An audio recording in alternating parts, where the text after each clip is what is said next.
Class 10 real numbers exercise 1.1 ಅಲ್ಲಿ fourth problem given that H C F of 306 657 is equal to 9.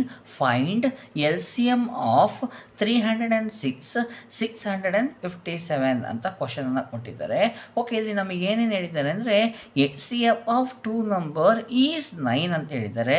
L C M of two ನಂಬರ್ಸನ್ನು ನಾವೇನು ಮಾಡಬೇಕಾಗಿದೆ, find ಮಾಡಬೇಕಾಗಿದೆ. Okay, ಈಗಾಗಲೇ ನಮಗೆ two ನಂಬರ್ಸನ್ನು ಕೊಟ್ಟಾಗ H C F, L C M ಮತ್ತು ಆ ಟೂ ನಂಬರ್ಸ್ಗೆ ರಿಲೇಷನ್ ಏನು ಅಂತ ಗೊತ್ತಿದೆ.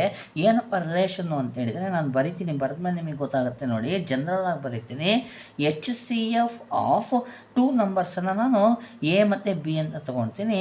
H C F of two numbers into L C M of two numbers is equal to ಏನು ಈಕ್ವಲ್ ಆಗಿರುತ್ತಪ್ಪ ಅಂದರೆ ಪ್ರಾಡಕ್ಟ್ ಆಫ್ ದ ಟೂ ನಂಬರ್ಸ್ಗೆ ಈಕ್ವಲ್ ಆಗಿರುತ್ತೆ. Product of the two numbers ಅಂದರೆ ಆ ಟೂ ನಂಬರನ್ನು ಮಲ್ಟಿಪ್ಲೈ ಮಾಡಿದರೆ ಅದಕ್ಕೆ ಈಕ್ವಲ್ ಆಗಿರುತ್ತೆ. ಈ ಕಂಡೀಷನನ್ನು ನಾವು ಇದೇ ಎಕ್ಸಸೈಸ್ನಲ್ಲಿ ಸೆಕೆಂಡ್ ಪ್ರಾಬ್ಲಮ್ನಲ್ಲಿ ನಾವು ವೆರಿಫೈ ಮಾಡಿದ್ದೀವಿ. ಆ ಕಂಡೀಷನ್ನ ಬರ್ಕೊಂಡು ಈ ಪ್ರಾಬ್ಲಮನ್ನು ನಾವು ಸಾಲ್ವ್ ಮಾಡ್ಬೋದು.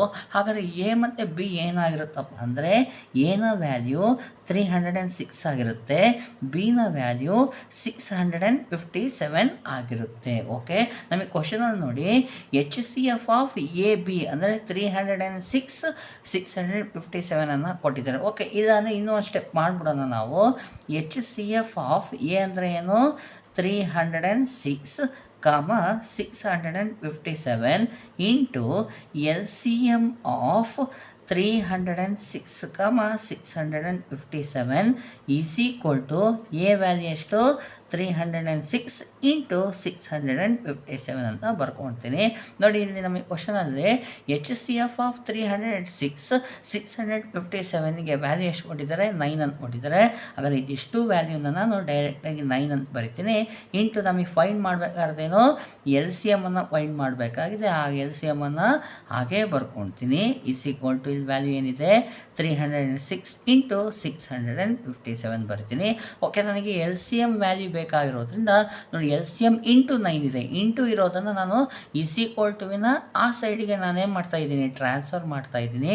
ಟ್ರಾನ್ಸ್ಫರ್ ಮಾಡಿದ ತಕ್ಷಣ L C M of 306 657 is equal to 306 into 657 divide by ಆಗುತ್ತೆ. ಇಂಟು ಇರೋದು ಈಸ್ ಈಕ್ವಲ್ ಟುವಿನ ಈ ಸೈಡಿಗೆ ಬಂದರೆ, ಲೆಫ್ಟಿಂದ ರೈಟಿಗೆ ಬಂದ ತಕ್ಷಣ ಏನಾಯಿತು, ಇಂಟು ಇರೋದು ಡಿವೈಡ್ ಬೈ ಆಯಿತು.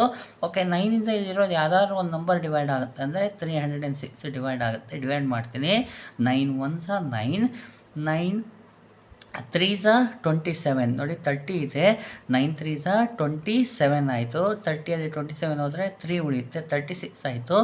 9 4s 36 ಆಗೋಯಿತು. ಹಾಗಾದರೆ ಇಲ್ಲೇನು ಬರುತ್ತಪ್ಪ ಅಂತ ಹೇಳಿದರೆ 34 ಇಂಟು ಇದು 657 ಹಾಗೆ ಉಳ್ಕೊಳ್ಳುತ್ತೆ.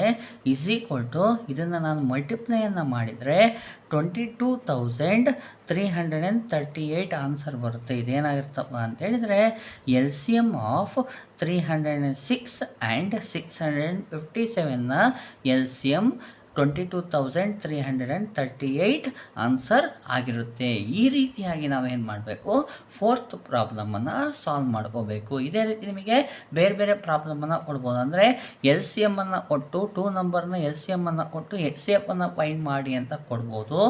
ಗೊತ್ತಾಗ್ತಾ ಇದೆಯಾ? ಅದು ಕೊಟ್ಟಾಗ ನೀವೇನು ಮಾಡಬೇಕು, ಎಲ್ ಸಿ ಎಮ್ಮಿನ ವ್ಯಾಲ್ಯೂವನ್ನು ಸಬ್ಸ್ಟಿಟ್ಯೂಷನ್ ಮಾಡಿ ಅದನ್ನು ಡಿವೈಡ್ ಬೈ ಮಾಡ್ತೀರಿ, ಅವಾಗ ನಿಮಗೆ ಎಚ್ ಸಿ ಎಫ್ ಸಿಗುತ್ತೆ. ಇಲ್ಲಿ ನಮಗೆ ಎಚ್ ಸಿ ಎಫನ್ನು ಕೊಟ್ಟಿರೋದ್ರಿಂದ ಅದನ್ನು ಆ ಸೈಡ್ ಕಳಿಸ್ತಾ ಡಿವೈಡ್ ಆಯಿತು. ಎಲ್ ಸಿ ಎಮ್ನ ವ್ಯಾಲ್ಯೂ ಬಂದಿದೆ. ಎಲ್ ಸಿ ಎಮ್ನ ವ್ಯಾಲ್ಯೂ ಎಷ್ಟು ಬಂದಿದೆ, 22,338 ಬಂದಿದೆ. ಈ ರೀತಿಯಾಗಿ ನೀವು ಈ ಕಂಡೀಷನ್ನ ಯೂಸ್ ಮಾಡಿಕೊಂಡು ಪ್ರಾಬ್ಲಮನ್ನು ಸಾಲ್ವ್ ಮಾಡಿಕೊಡಿ.